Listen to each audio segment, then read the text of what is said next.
welcome to the Power Zone Sports Podcast. Today we are going to be talking about Lucky Whitehead. And this Lucky Whitehead will subscribe to our channel, and you will too. So please leave a thumbs up and subscribe, and I'm going to give this podcast to my brother.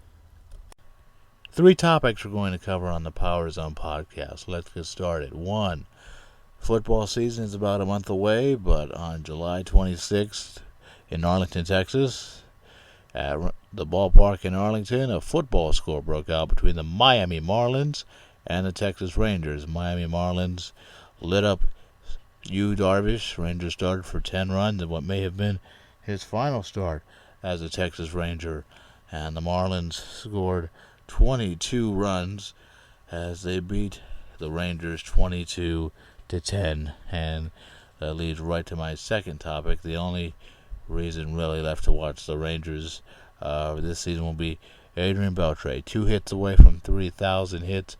He would be the first Dominican player to reach that milestone, which is incredible. And number 3, can anyone catch the LA Dodgers? They have the best record in baseball right now. 71 wins and 31 losses, and their pitching has been dominant. Their offense is great. Yasiel Puig and Cody Bellinger, they are studs in their own right with the bat in their hands, and the Dodgers look like they will be dangerous come October. And then the last thing I'm going to talk about today will be, the Cubs won the Crosstown Cup against their arch rival White Sox, but ever since Kyle Schwarber has come back up from the minor leagues. This is a tweet from Jesse Rogers of ESPN Chi Cubs. Kyle Schwarber's got a .280 batting average, a .368 on-base percentage, 5 home runs since his return to the minors, and an OPS of over 900, which is awesome. So the rest of the major league should be shaking in their boots. Kyle Schwarber is back, and the Cubs lineup became dangerous. So Lucky Whitehead, the return man for the Dallas Cowboys, who apparently was in a bizarre case of mistaken identity. First, he made headlines by saying his dog Blitz had been held apparently for ransom, and then the dog was returned back safe and sound to him. But then apparently the unbelievable case of mistaken identity where somebody stole some things from a convenience store and then used Lucky Whitehead's name and apparently his social security number to apparently believe that that was him.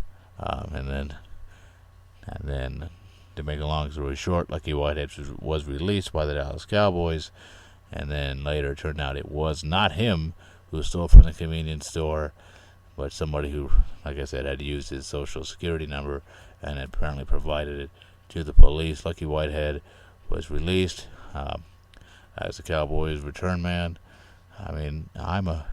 But Lucky Whitehead, to me, he had one big return for a touchdown in the Cowboys preseason game against the Rams. The first game the Rams played in L.A., Lucky Whitehead took the kickoff back for a touchdown. He averaged 7 yards per punt return. That's just not very good. There's not much a punt returner can do, and there's really not a whole lot of room once you catch the punt to do much with it. But the good returners like Devin Hester were able to find ways to score touchdowns. Lucky Whitehead were released by the Cowboys, picked up by the New York Jets, and the Jets will apparently now be using him on special teams, hoping he can provide a spark for them. But, what are the Cowboys going to do with that Lucky Whitehead? I don't think it's a big loss. Lucky Whitehead was special teams. That's all he was, really. You could, he wasn't Devin Hester, return man extraordinaire, had speed, but there's a lot of people on that football team that are on the return side that have speed. So Lucky Whitehead's gone, but that's okay. I think we're going to find a suitable return man. Maybe Dez Bryant will be back there again, returning punts again. That would be cool to see. He has the ability to take them back. He's definitely got the speed to do it. Thanks for listening to the Power Zone Sports Podcast. Please leave a like and subscribe.